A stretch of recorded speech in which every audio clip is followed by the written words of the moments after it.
दोस्तों नमस्कार। आप पब्लिक न्यूज टीवी देखना शुरू कर चुके हैं और मैं हूं देवकी नंदन मिश्र। आज हम बात करेंगे पश्चिम बंगाल की। पश्चिम बंगाल में एक साल चुनाव के लिए वक्त बचा हुआ है। मतलब ये जो अप्रैल का महीना चल रहा है, इसी महीने में चुनाव वहां पर होते हैं। 2026 मार्च अप्रैल में बंगाल में चुनाव होगा। भारतीय जनता पार्टी कोशिश में है कि ममता बनर्जी को सत्ता से उखाड़ फेंके। लेकिन क्या भारतीय जनता पार्टी ममता बनर्जी को बंगाल की सत्ता से उखाड़ फेंकेगी?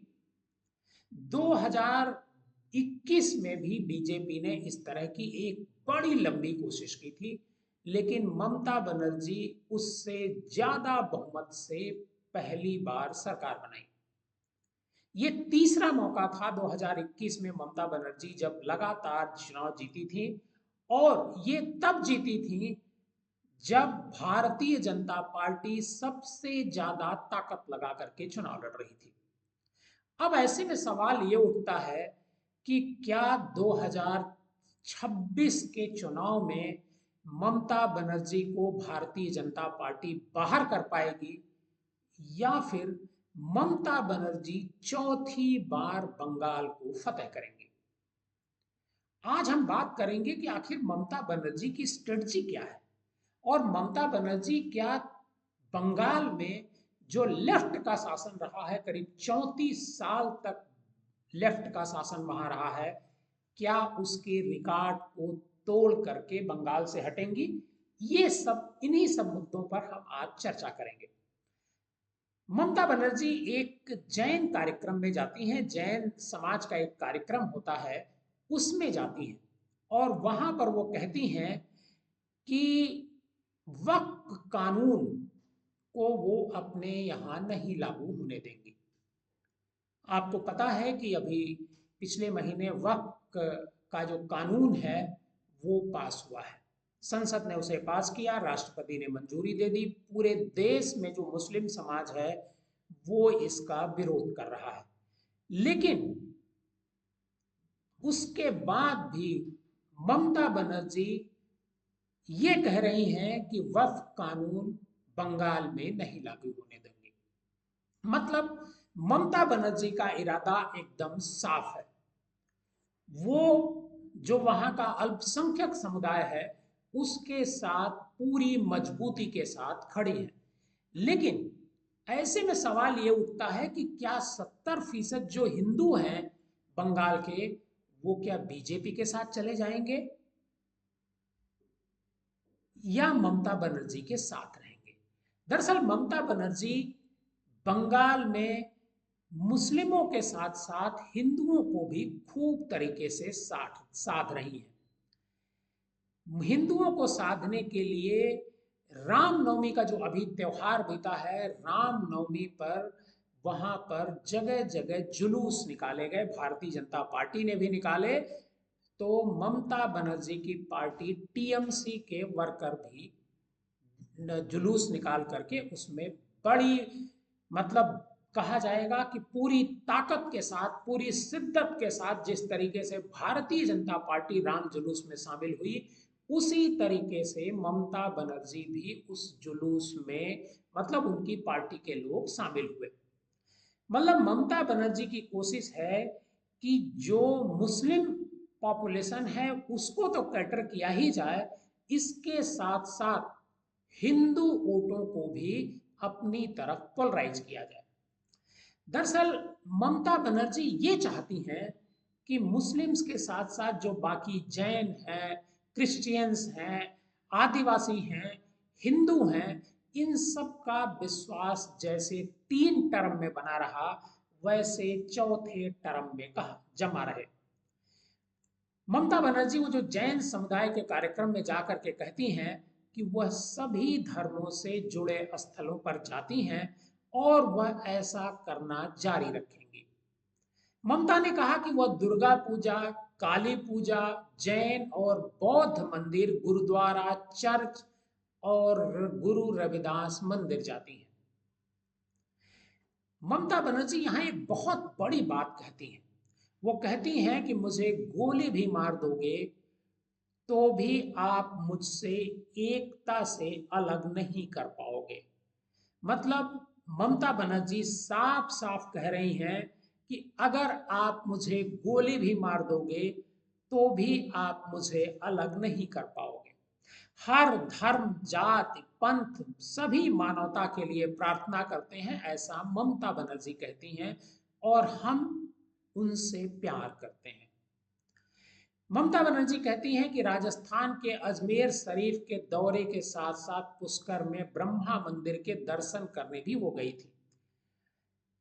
मत इन सब का बातें करके ममता बनर्जी सभी धर्म और समाज के लोगों को अपने साथ जोड़ना चाहती है। दरअसल बंगाल में ये जो रामनवमी का त्योहार बीता, इसको लेकर के थोड़ी सियासत गर्म हो गई।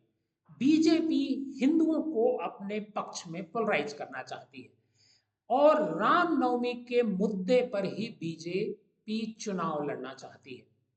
और बीजेपी, आरएसएस और जो हिंदूवादी अन्य संगठन हैं, उन्होंने रामनवमी पर करीब 2000 शोभा यात्राएं निकाली। इनमें हजारों की तादाद में लोगों ने हिस्सा लिया। रामनवमी पर एक तरीके से बंगाल की जो सड़कें हैं भगवामय हो गई। लेकिन ममता बनर्जी का इंतजाम भी आपको देखना चाहिए, क्योंकि ममता बनर्जी ने इतना सख्त इंतजाम किया था कि कोई परिंदा भी जिसे कहा जाता है वहां पर नहीं मार सका। मतलब जो गड़बड़ी करने की कोशिश थी, जो एक तरीके की हिंसा करने की कोशिश थी, ऐसा ममता बनर्जी और उनकी पार्टी की तरफ से कहा जा रहा है, वो सारी कोशिशें नाकाम हो गई। ममता बनर्जी और भारतीय जनता पार्टी ने 2017-2021 का अगर विधानसभा चुनाव देखते हैं तो करीब 10% से ज्यादा का अंतर है। और भारतीय जनता पार्टी 77 सीट पिछले चुनाव में जीती थी, यानी 2021 में। लेकिन दो आज की तारीख में उसके जो 9 एमएलए हैं वो ममता बनर्जी के पाले में चले गए हैं, मतलब बीजेपी से छिटक गए हैं। कई और विधायक हैं जो लाइन में हैं कि वो ममता बनर्जी की पार्टी में शामिल हो जाए। बहुत सारे ऐसे लोग हैं जिन्होंने चुनाव लड़ा भारतीय जनता पार्टी से और चुनाव हार गए। चुनाव हारने के बाद वो ममता बनर्जी के साथ खड़े नजर आए।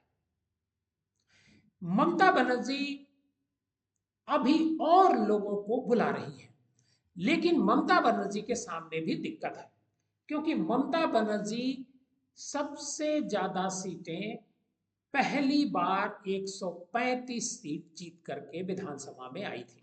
इससे पहले ममता बनर्जी को कभी इतनी सीट नहीं मिली।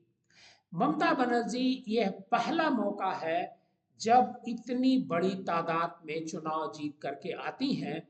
और इसके बाद ममता बनर्जी की कोशिश ये रहती है कि वो भारतीय जनता पार्टी को यहां से मतलब परास्त कर दे, यहां पर बीजेपी को घुसने न दें। लेकिन जब लोकसभा का चुनाव होता है 2024 में, तो ममता बनर्जी इसमें काफी हद तक कामयाब भी रहती हैं। और ममता बनर्जी जो 19 सीटें भारतीय जनता पार्टी जीती थी पिछली बार, उसमें से 7 सीट कम कर देती है। और ममता, सॉरी मैं गलत बोल गया था, वह एक ट्यून में कि 135 सीटें जीती हैं। दरअसल ममता बनर्जी 213 सीटें जीती थी और 38.5% वोट बीजेपी को मिला था और 48% वोट ममता बनर्जी को मिला था। कांग्रेस पूरी तरीके से समाप्त हो गई थी, कांग्रेस की कोई भी सीट वहां पर नहीं थी। अब ऐसे में बड़ा सवाल यह है कि क्या 2026 का जो विधानसभा चुनाव है उसमें ममता बनर्जी को क्या भारतीय जनता पार्टी हरा पाएगी? मतलब कोई भारतीय जनता पार्टी क्या अपने को अपग्रेड कर पाएगी? अगर आप लोकसभा चुनाव का ट्रेंड देखें तो जब 19 सीटें जीती थी भारतीय जनता पार्टी 2019 में, तब 2021 में जब विधानसभा का चुनाव हुआ तो बीजेपी 77 सीटें जीत करके आई। अब 12 सीटें इसके पास हैं, तो क्या भारतीय जनता पार्टी 77 तक का आंकड़ा पहुंच पाएगी? यह एक अलग तरह का सवाल है और इस पर किसी और दिन हम चर्चा करेंगे। वैसे ये आसान नहीं लगता है, लेकिन आज की तारीख में बंगाल की चुनौतियां क्या क्या है ममता बनर्जी के सामने? ममता बनर्जी के सामने जो सबसे बड़ी चुनौती भारतीय जनता पार्टी तो है ही, इसके अलावा कांग्रेस और लेफ्ट है। कांग्रेस और लेफ्ट ये दोनों पिछले चुनाव में भी, लोकसभा में भी साथ मिलकर के लड़े और विधानसभा में भी साथ मिलकर के लड़े। ऐसे में सवाल ये उठता है कि 26 का जब ये चुनाव होगा तो क्या लेफ्ट और जो कांग्रेस है ये दोनों मिल करके लड़ेंगे? अगर ऐसा होता है तो भारतीय जनता पार्टी को फायदा होने के ज्यादा चांसेस बताए जा रहे हैं। दरअसल लेफ्ट यहां पर करीब 34 साल तक राज किया और 34 साल, ये जो तस्वीर है ये ज्योति बसु की है, 1977 से लेकर के 2011 तक करीब 34 साल तक बंगाल में जो है इन नक्सलियों मतलब वामपंथियों का शासन रहा है। और इस दौरान बहुत सारे देश में मौके आए, इंदिरा गांधी आई, हिंदुत्व का चरम आया, लेकिन उसके बाद भी जो बंगाल है, बंगाल में लेफ्ट की सत्ता बनी रही।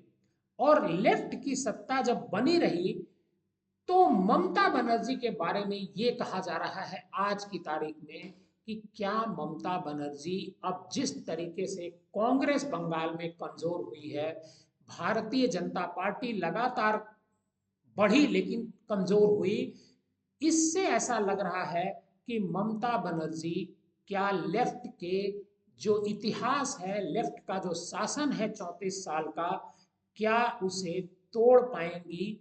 यह एक बड़ा सवाल है, क्योंकि ममता बनर्जी जिस तरीके से काम कर रही हैं, जिस आक्रामक तरीके से वो केंद्र सरकार का विरोध करती हैं, उससे लगता है कि बंगाल के दिल में ममता बनर्जी बैठी हुई है। जो 30% मुस्लिम आबादी है वो इंटैक्ट होकर के ममता बनर्जी को वोट करती है, जो करीब 100 विधानसभा सीटों पर डोमिनेटिंग है, मतलब जीत हार का फैसला वही करते हैं। ऐसे में ममता बनर्जी को हरा पाना, ममता बनर्जी से सत्ता छीन पाना बीजेपी के लिए इतना आसान 2026 में मुझे तो नहीं नजर आ रहा है। आप पब्लिक न्यूज़ टीवी पर थे, आप अपना ख्याल रखें और पब्लिक न्यूज़ टीवी के साथ बने रहें।